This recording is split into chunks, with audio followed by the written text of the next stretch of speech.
ప్రియా చౌదరి గారు ఏమంటారు మీరు? చర్చలకు సమయం ఇవ్వాలా, 3 నెలలు ఇవ్వాలా వద్దా? ఇక్కడ యాక్చువల్గా సాయి గారు చాలా క్లియర్గా చెప్పింది ఏంటంటే, ఇక్కడ చర్చలకు సమయం ఇవ్వడం అనేది ప్రభుత్వం చేయదు. తర్వాత వీళ్ళు సాయుధ పోరాటానికి ఆయుధాలు వదలటం అనేటటువంటిది జరగదు. ఎందుకంటే 2005లో మనం చూసాం. మనం ఓ పక్క క్రాంతి గారు అన్నట్టుగా ఓ పక్క చర్చలు జరుగుతున్నాయి, ఇంకొక పక్క ఎన్కౌంటర్లు జరిగాయని. అంటే ఇక్కడ సిద్ధాంతము వీళ్ళు విడిచిపెట్టడానికి, ఆ సిద్ధాంతం పుట్టిందే ఆయుధంతో కాబట్టి దాన్ని విడిచిపెట్టడానికి అనేటటువంటిది ఇప్పుడు కొంతమంది ఏజ్ అయిపోయిన తర్వాతనో, లేకపోతే దాంట్లో నుంచి ఇమడలేకనో, లేకపోతే వేరే కారణాల చేతనో స్వచ్ఛందంగా రాజ్యాంగానికి లొంగారు. కానీ ఇక్కడ ఏమవుతుందంటే వాళ్ళ పోరాటం అనేటటువంటిదే ఆయుధమే వాళ్ళ పోరాటం అండి. దాన్ని వదిలేసేసేయమనంటే వాళ్ళు ఎలాగో యాక్సెప్ట్ చెయ్యరు. అది అలాగే యాక్సెప్ట్ చేయకుండా ఉండడం అనేటటువంటిది ప్రభుత్వం ఉపేక్షించదు. రెండో విషయం ఏంటంటే, డెవలప్మెంట్ విషయానికి వస్తే, ఒకప్పుడు డెవలప్మెంట్ అనేటటువంటిది గిరిజన వర్గాల్లో కానివ్వండి, లేకపోతే ఆ ప్రాంతాల్లో కానివ్వండి, వాళ్ళలో అక్షరాస్యత అనే కంటే కూడా ఒక విధమైనటువంటి ఒక దాన్ని ఏమంటారు, ఎడ్యుకేషన్ అనేటటువంటి వాళ్ళని ఎడ్యుకేట్ చేయటం, ప్రపంచం మీద ఎడ్యుకేట్ చేయటం అంటే ఏం చేశారు? పేదరికం మీద తిరగబడమని ఎడ్యుకేట్ చేశారు. అలాగే వాళ్ళకి ఏవైతే గిరిజన ప్రాంతాల్లో అందట్లేదో వీటన్నిటికీ కారణం ప్రభుత్వం మీద పడమని ఎడ్యుకేట్ చేశారు తప్ప, పుస్తకం పట్టుకోవాలంటే ఆ పుస్తకాలు ఏ పుస్తకాలు చదివించారు? ఏ రామాయణ భారత భాగవతాలు ఎందుకు చదివించాలండి? అవి కేవలం విప్లవానికి సంబంధించినటువంటి గీతాలు పుస్తకాలు ఎందుకు అక్కడ ఉన్నాయండి?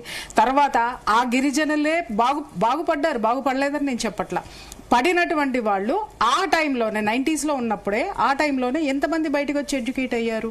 ఇవన్నీ మనం ఆలోచించాలి. ఇంకొకటి, నేను కూడా ఆ ప్రాంతాల్లో పర్యటించిన దాన్ని, నేను అక్కడ ఎపిసోడ్స్ చేసుకొచ్చిన దాన్ని.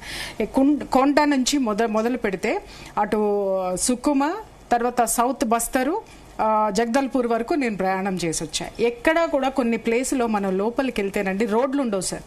నేను ఎప్పుడు ఐఎమ్ టాకింగ్ అరౌండ్ 2009లో అనుకుంటా, రోడ్డు ఉండదు.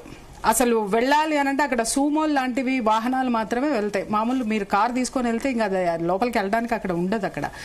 అక్కడ స్కూల్స్ నడవ్వు. స్కూల్స్ ఉంటాయి, గవర్నమెంట్ స్కూల్స్ ఉంటాయి, కానీ స్కూల్స్ నడవ్వు. ఎక్కడ ఏ విధమైనటువంటి గవర్నమెంట్ అభివృద్ధి అనేది ఉండదు. ఎందుకు అని అంటే, అక్కడ నాకు వాళ్ళు చెప్పింది, నేను అక్కడ సేకరించిన సమాచారం, వీళ్ళు కనుక కాంట్రాక్టర్స్ ఎవరైనా సరే అక్కడికి రోడ్లు వేయడానికి వచ్చారు అని అంటే వీళ్ళతోటి ప్రాబ్లమ్.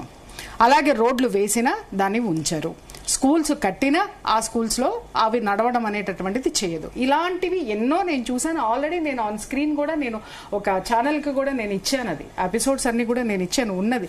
తర్వాత ఇక్కడ ఏం జరిగింది అని అంటే, అసలు ముఖ్యంగా ఇక్కడ ఉన్నటువంటిది ఏంటి, అభివృద్ధి అనేటటువంటి పదము ప్రభుత్వము మాట్లాడుతుంది, ఇటు ఆయుధం చేపట్టిన వాళ్ళు కూడా మాట్లాడుతున్నారు. కానీ వీళ్ళు చెయ్యని అభివృద్ధి ఏంటి అనేది, వీళ్ళు చేశారా అనేటటువంటిది వీళ్ళు మనకు ఒక రిపోర్ట్ ఇవ్వాల్సినటువంటి అవసరం ఉంటుంది. అలాగే ప్రభుత్వాలు కూడా అడవుల్లో ఉన్నటువంటి వాళ్ళ యొక్క నెగ్లిజెన్సీ, వాళ్ళ డెవలప్మెంట్ ఎందుకు చేయలేదు అనేటటువంటిది ప్రభుత్వం కూడా చెప్పాలి. This is just like A scissors అండి. ప్రభుత్వము చెప్పాలి, ఎందుకు గిరిజనులు ఎందుకు పట్టించుకోలేదు, వాళ్ళతో ఎందుకు వెళ్ళలేదు, వాళ్ళని ఎందుకు ఇగ్నోర్ చేశారు అనేటటువంటి వీళ్ళు అడిగే ప్రశ్నలకి ప్రభుత్వం సమాధానం ఇవ్వాలి. అలాగే వీళ్ళు అక్కడ ఉండి చేసినటువంటిది ఏంటి అని అంటే, ఆ లోపలికి వెళ్ళిన తర్వాత ఎంతమందిని ఏ విధంగా బాహ్య ప్రపంచంలోకి తీసుకొచ్చారు. ఇవాళ మనం అందరం కూడా సాయి గారు అన్నట్టు అందరం కమ్యూనిస్టులమే. నేను కమ్యూనిస్ట్ కులం నుంచే, కుటుంబం నుంచే వచ్చాను నేను. ఇవాళ మనందరం కూడా చదువుకొని ఇక్కడ ఉన్నటువంటి మా తాత, అదే సార్ కమ్యూనిజంలో మా తాతగారు మాకు నేర్పింది, అన్యాయం జరిగితే ఖచ్చితంగా రిఫార్మేషన్ ఎట్లా ఉండాలని నేర్పించారు. అలాగే నీ ధర్మము నీ ఇది ఏంటనేది కూడా బ్యాలెన్సింగ్ గా నేర్పించారు. నిజమైన కమ్యూనిస్ట్ అంటే మా తాతగారు, నేను చెప్తున్నాను, బేఫికర్ గా చెప్తాను నేను. ఎందుకంటే ఆయన కమ్యూనిస్టు నాయకుడు అయ్యుండి శ్రీరామనవమి చేసేవారు, అలాగే ఏదైనా పండగలు ఉంటే చేసేవాళ్ళు. ఏది ఉన్నా అందరినీ కూడా, ఆ లేబర్ ఎంతమంది మా ఇళ్లకు వచ్చేవాళ్ళు అంటే వాళ్ళందరికీ కూడా ఈ సంస్కృతి సంప్రదాయాన్ని ఆయన ఏనాడు ఇది కాదని నేను చెప్పిన మనిషి అయితే కాదు. సో అలా నేర్చుకొని వచ్చిందాన్ని కమ్యూనిజం అంటే, నాకు తెలిసిన కమ్యూనిజం అదే.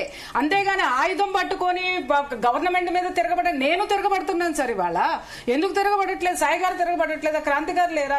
లేకపోతే అక్కడ ఇక్కడ ఉన్నటువంటి వాళ్ళు లేరా? ఈవిడ లేరా? క్వశ్చన్ చేయట్లేదా మనము? ఖచ్చితంగా ఎందుకు జనజీవన స్రవంతిలోకి మనం వచ్చి ఎందుకు ఫైట్ చేయటం లేదు, ఎందుకు రాలేదు, ఎందుకు అనంటే మావో సిద్ధాంతాన్ని ఏంటి అనంటే answer comes from the barrel gun. తుపాకీ నుంచి మాత్రమే సమాధానం దొరుకుతుంది అనేటటువంటి ఒక హింస నుంచి తీసుకున్నటువంటి ఆ పదాన్ని ఇక్కడ వ్యాపింపజేసి డెవలప్మెంట్ అనేటటువంటిది పక్క దేశం నుంచి మనం అడాప్ట్ చేసుకుని దాన్నే అని చెప్పి మనం దేశంలో సగం రుద్దేశాం.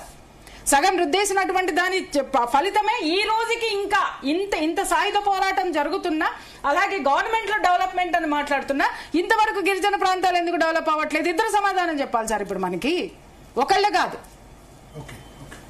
సో గఫూర్ గారు, సిపిఎం నేత గఫూర్ గారు మనతో పాటు ఉన్నారు.